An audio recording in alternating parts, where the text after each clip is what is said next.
Okay, I'm kind of realizing that one of the hardest parts about starting a video production business is lacking experience.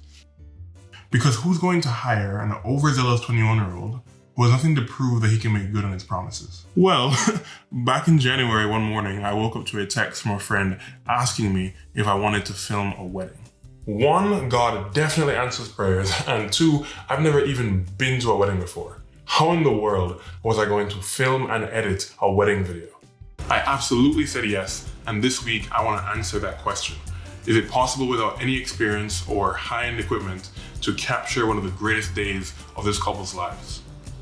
I've been learning video production and editing by myself for the last few years now, but all I've had is my phone. I've done live streams for my church, I've produced a music video, I've made presentations for competitions, and I've even been on and off YouTube trying to capture my journey as well. Just using my phone, I've been able to learn a lot of the fundamentals, like getting good lighting, composition, and audio.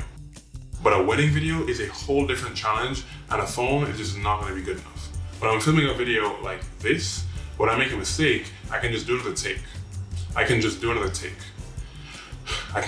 But with a wedding, there are shots that you can only get once, like the bride coming down the aisle or the kiss. The stakes are just way higher. On top of, I need to learn the schedule, I need to learn the best filming techniques and settings, and I also need basic camera equipment like a camera and a lens, which I don't even have yet. Thankfully, that friend I was talking about will be filming the wedding with me, and he'll be renting some gear, so there'll be enough for both of us. Now, leading up to and even the night before the wedding, I was binging a ton of videos that explain how to film them and how to edit them, and taking a bunch of notes to have with me for the next day.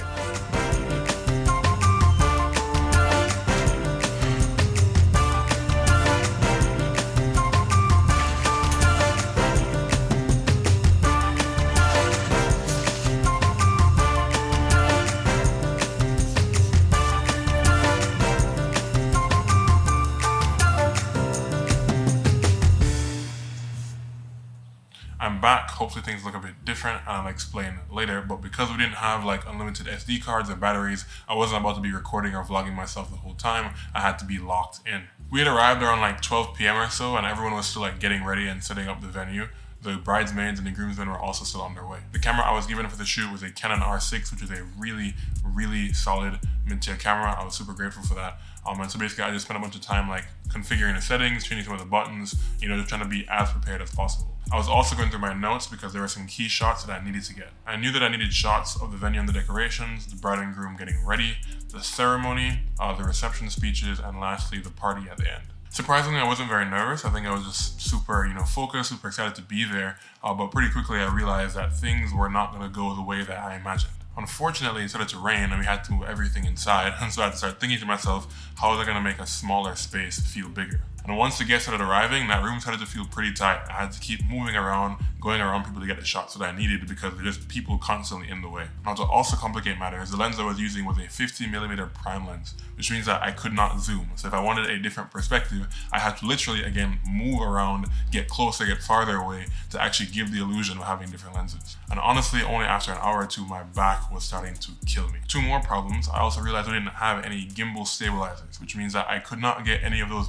buttery smooth shots like I was up all night researching how to get. And then on top of that, I didn't eat lunch, so I was kind of starving. Despite all those problems, the wedding was awesome. I was so grateful I got the chance to do it, and I honestly had so much fun. We got all the shots that we needed and a bunch more. I also got to meet and work with the photographers who were awesome people, and so because they were doing most of the directing, I just needed to get my shots of the couple around them. Next, because I recorded mostly in 4K 60, that will allow me to slow down the footage and account for my shaky hands. And despite having to deal with that 50mm lens and my aching back, my partner who had the zoom lens was able to fill the gaps with different kinds of shots. We were there until almost midnight. It was so much fun, but there is also so much footage. This is gonna be crazy to edit. So all the footage got put on my friend's hard drive, which means I had to go through the process of downloading 500 gigabytes of footage and organizing it.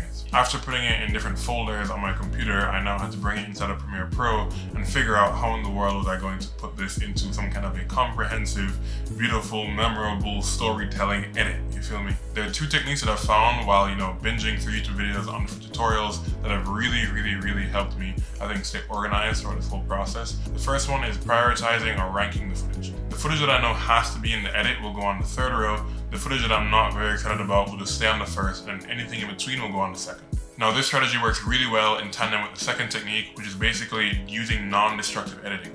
So what I do is after I do this whole sweep through all the footage and I cut it up and I prioritize everything, then I'm going to take the footage in tiers. So I'm going to bring the top row, the best footage, into a whole different sequence. Because once I start editing, I want to make sure I can go back to a previous version of my files and make sure that everything stays the way it was. This is also really helpful because when I start having second thoughts and I want to change around the edit, I can again just make a whole new sequence, transfer over the things that I want to keep in the new edit, and if at any point I want to go back, I can have the previous sequencing right there in Premiere Pro. This is honestly a lifesaver because honestly, maybe a few hours into editing, I wasn't really feeling the edit I was doing. I was like, this seems a bit too overcomplicated. I feel like I'm doing a bit too much. So I wanted to really simplify the edit down, and so I was able to just make a whole new sequence, bring over the things that I wanted, and then if I need to go back to the previous edit, I will have it there and I don't have to worry about it. I'm so close to finishing the edit, but this video does need to go up today, and so therefore I'm going to post this one today, and then if you do want to see a copy of the wedding video, I'll leave a link to it in the description, so long as they allow me to post it. But as always, I've been super grateful for this experience, but now I'm going to be running full steam ahead with my new business,